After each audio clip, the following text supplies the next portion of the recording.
Welcome back to my channel Lakshmi Vijayesh blogs. మరో కొత్త రెసిపీతో అయితే మీ ముందుకు వచ్చేసానండి. ఈరోజైతే నేను ఆంధ్రాలో చేసే విధంగా కొబ్బరి నూజు గజ్జికాయలు చేయబోతున్నాను. దానికోసం నేను ఒక 10 కొబ్బరికాయలు కొట్టుకుని ఇలా ముక్కల కింద కట్ చేసుకున్నాను. ఇప్పుడైతే ఈ కొబ్బరి ముక్కల్ని మిక్సీ పట్టుకుందాం మనం. నేను ఈ విధంగా అయితే మొత్తం కొబ్బరి ముక్కలని మిక్సీ పట్టేసుకున్నానండి. ఇప్పుడు ఒక కేజీ బెల్లం అయితే తీసుకుని ఇలాగా ముక్కల కింద కట్ చేసుకుంటే సరిపోతుంది.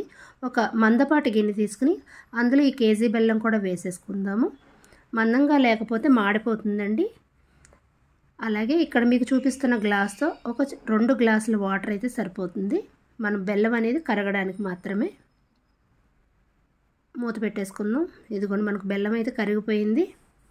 పాకం అయితే రావవసరం లేదు, ఓన్లీ బెల్లం కరిగితే సరిపోతుంది. ఇక నేను చూపిస్తున్నాను కదా ఇక్కడ మీకు ఈ విధంగా ఉంటే సరిపోతుంది. ఇప్పుడు మనం మిక్సీ పట్టుకున్న కొబ్బరి ఉంది కదండి, దాన్ని యాడ్ చేసేద్దాం. మొత్తం మన దగ్గర ఉన్న కొబ్బరి అంతా వేసేసుకుని ఒక్కసారి కలుపుకుందాం. మంటని సిమ్లో పెట్టుకుందాం, ఎందుకంటే మాడు పట్టేస్తుంది లేకపోతే. మనకు ఆల్మోస్ట్ కొబ్బరి అయితే దగ్గరికి అయిపోయిందండి. ఇప్పుడు 1 కప్పు షుగర్ అయితే యాడ్ చేద్దాం, పంచదార, ఎందుకంటే టేస్ట్ అనేది ఇంకా బాగుంటుంది. ఇది కూడా కలిసే విధంగా కలుపుకుందాం.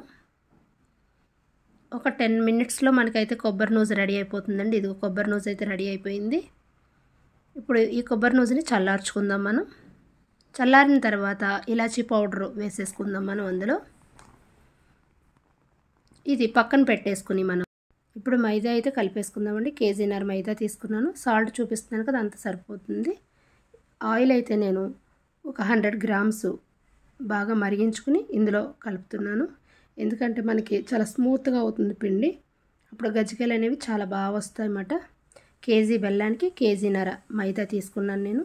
మొత్తం ఉండలు లేకుండా కలుపుకుని ఒక్కసారి ఆయిల్లో వేసాం కదా, అది కలుపుకున్న తర్వాత వాటర్ యాడ్ చేస్తూ కలుపుకోవాలి. ఉండలు అనేవి ఉండకూడదు, చాలా స్మూత్గా కలుపుకోవాలి. ఇప్పుడు కొంచెం ఆయిల్ యాడ్ చేద్దాం, చేతికి అంటుకోకుండా మనకి ఉంటుంది. కొంచెం పలసగా అవుతే మళ్ళీ మైదా యాడ్ చేసుకోండి. మనం పూరీ పిండి ఎలా అయితే కలుపుకుంటామో అలా కలుపుకొని పెట్టుకోవాలి పక్కన. ఇదిగోండి ఎంత స్మూత్గా ఉందో చూడండి పిండి. ఇప్పుడు మనం చిన్న ఉండని తీసుకొని చిన్నగా చేసుకుందామండి గజ్జికాయ అనేది. ఈ సైజు మీకు ఇష్టం వచ్చిన సైజు అయితే చేసుకోవచ్చు. నేనైతే చిన్నగా చేస్తున్నాను. కొబ్బరి నూజు కూడా నేను ఈ యాంగిల్లో తీసుకుని మధ్యలో అలా పెట్టుకోవాలి. దాన్ని ఇలా క్లోజ్ చేసి మనం ఒక్కసారి 2 మైదావి ఆ చివర ఈ చివర అంటుకునే విధంగా నొక్కి, నేను ఏ విధంగా అయితే ఇక్కడ చేస్తున్నానో అలా చేస్తే మనకి గజ్జికాయ చేసుకుండే బల్ల కూడా అవసరం లేదండి, చేత్తోనే చేసేసుకోవచ్చు చాలా ఈజీగా. నేను 2 గజ్జికాయలు అయితే చూపిస్తాను చూడండి. ఒకసారి ఆ చివరి ఏదైనా ఎక్కువ మిగిలితే తీసేసుకుని అలా నొక్కేసుకుంటే సరిపోతుంది, క్లోజ్ చేసేస్తే. అంతేనండి, మన చిట్టి గజ్జికాయ అయితే రెడీ అయిపోయింది. మరొక గజ్జికాయ చూపిస్తున్నాను చూడండి ఒక్కసారి.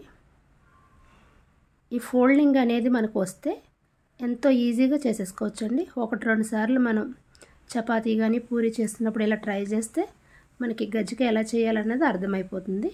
ఇదిగోండి గజ్జికాయలన్నీ కూడా రెడీ చేసేసాను. ఇప్పుడు డీప్ ఫ్రైకి సరిపడగా ఆయిల్ వేసి, ఆయిల్ వేడైన తర్వాత ఇవి అందులో యాడ్ చేసేద్దాం. చాలా స్లోగా వేసుకోండి, ఆయిల్ అనేది చేతి మీదకి వచ్చేస్తుంది. ఒకసారి టర్న్ చేద్దాం. ఇవి గోల్డెన్ బ్రౌన్ కలర్ వచ్చేంత వరకు ఫ్రై చేసుకుందాం.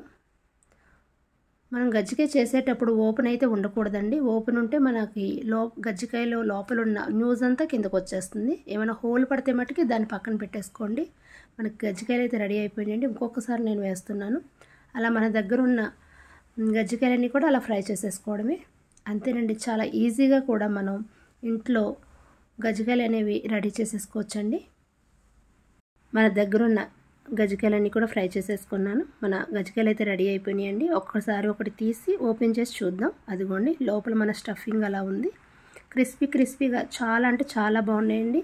ఇలాంటి రెసిపీస్ కోసం నా ఛానల్ని లైక్ చేయండి, షేర్ చేయండి, సబ్స్క్రైబ్ చేయండి. Thank you for watching.